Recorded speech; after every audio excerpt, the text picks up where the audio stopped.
Selamat petang, salam sejahtera. Isu paling hangat pada hari ini ialah apabila timbalan Presiden PAS telah menyatakan bahawa janji yang dinyatakan oleh Zahid Hamidi hanyalah bersifat mi segera untuk Sarawak dan Sabah. Nak tahu apa yang dikatakan oleh timbalan Presiden PAS ini berkaitan dengan tawaran mi segera itu? Apalagi kalau bukan cadangan Zahid Hamidi untuk mewujudkan 3 orang timbalan Perdana Menteri. Wow, ini rekod Malaysia. Belum pernah ada, belum pernah dibuat, belum pernah muncul dan wujud di Malaysia 3 orang Perdana Menteri. Kalau ini benar-benar berlaku, memang ini bukan sekadar kejutan biasa, tetapi ini satu rekod dunia. Belum pernah ada di dunia ini, mana-mana dunia di seluruh dunia ini, seluruh negara di dunia ini yang mempunyai 3 orang timbalan Perdana Menteri. Apa sebenarnya strategi ini? Tidak bukan kata timbalan Presiden PAS tersebut, yaitu Tuan Ibrahim Tuan Man. Beliau berkata bahwa itu hanyalah bersifat mi segera. Hebat. Bagi orang Sabah, ini mungkin ada yang kata, aku lihat di dalam komen-komen di Facebook, juga di laman-laman web yang menyiarkan berita tentang janji tersebut. Mereka kata itu satu gula-gula, sukar dipercayai dan banyak kali sudah dijanjikan. Janji-janji manifesto yang paling ketara yang belum pernah jadi dan muncul ialah jambatan menghubungkan Sabah dan Labuan.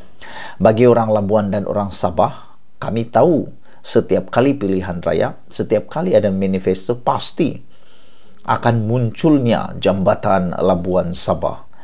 Tapi lepas saja menang, lepas saja PRU, semuanya itu hanya tinggal angan-angan Mat Jenin yang hilang begitu saja. Menang saja hilang, kalah pun hilang, menang pun hal hilang. Itulah yang kadang-kadang membuatkan kita agak geram dan marah. Walau bagaimanapun saudara-saudara, cadangan Zahid Hamidi untuk mewujudkan 3 orang timbalan Perdana Menteri, yaitu 1 dari Sabah, 1 dari Sarawak, dan 1 daripada Semenanjung Malaysia, telah pun dijawab oleh Ismail Sabri Yaakob dengan jawapan yang aku rasa boleh kata lawan bos. Kenapa aku cakap dia lawan bos? Kerana Ismail Sabri Yaakob mengatakan tidak ada apa-apa, ataupun dalam jawapan balas oleh Ismail Sabri Yaakob itu memperlihatkan bahwa tidak ada perbincangan antara Ismail Sabri Yaakob dan Zahid Hamidi dalam perkara tersebut. Kerana Ismail Sabri kata, tunggu barisan menang dahulu, barisan nasional menang dulu, undi dulu barisan nasional, baru kita bincang, katanya. Dan belum ada keputusan nak masukkan dalam manifesto ataupun tidak. Maknanya Ismail Sabri Yaakob sekarang ini sudah mula berani melawan bosnya, yaitu Zahid Hamidi.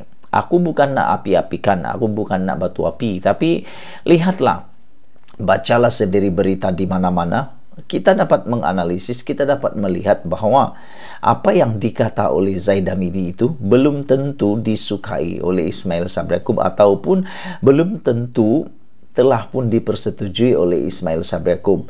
Ada kemungkinan Zahid Hamidi hanya cakap lepas sahaja, semata-mata nak pancing undi.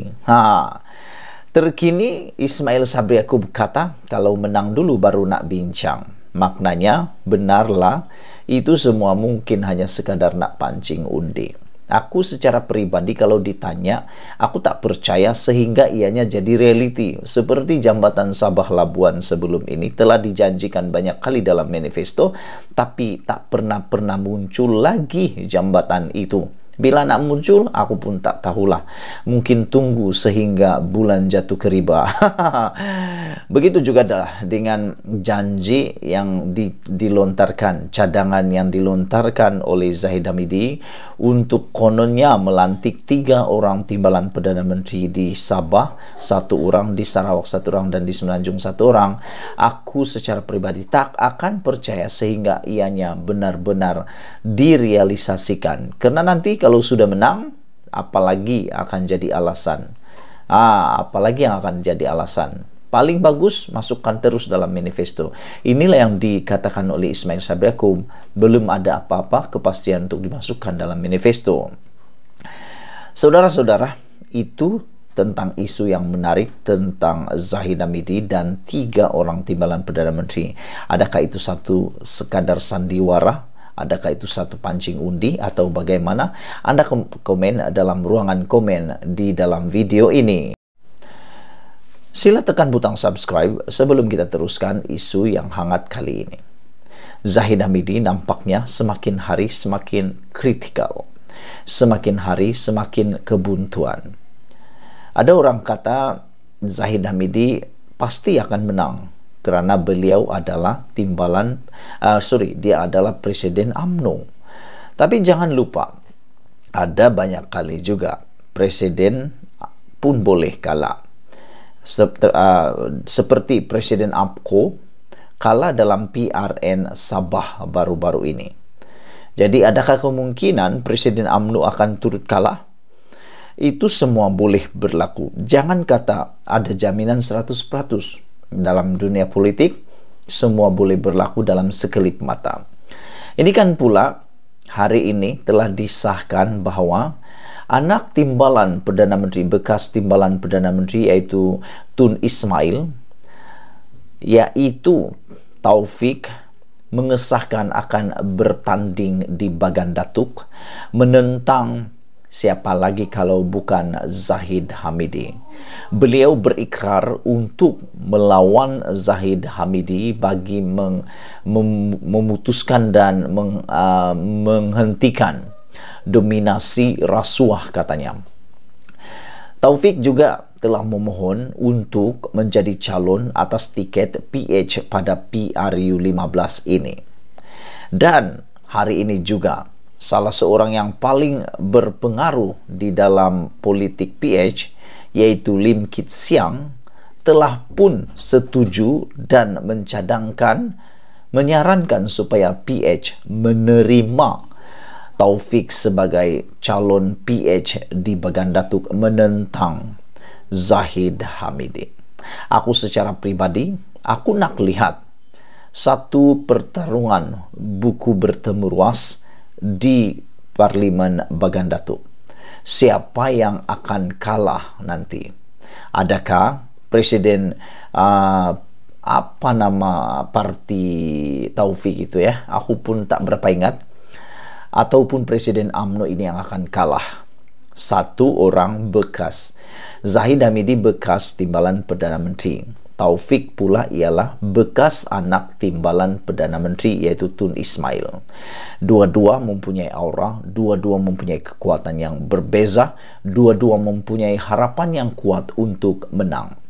Tapi kalaulah Zahid Hamidi kalah di Bagan Datuk, apa yang akan jadi dengan UMNO? Habislah kan? Tak tahulah nanti apa drama-dramanya yang akan muncul. Sebab kali ini lawan Zahid Hamidi bukan alang-alang kepalang. Taufik Tun Ismail punya nama besar, dikelari ramai, bahkan seluruh rakyat di kawasan tersebut mengenali siapa Taufik anak Tun Ismail tersebut. Kita nantikan nanti kalau Zahid Hamidi kalah, apa akan jadi kepada beliau? Masih berkuasakah beliau? Ataupun beliau hanya mampu melihat dan melihat sahaja, nasibnya terus menjadi bubur. Sebelum kita berpisah, tinggalkan komen Anda, tekan butang subscribe. Malaysia kita punya, kita juga sama-sama cintai Malaysiaku. Bye-bye.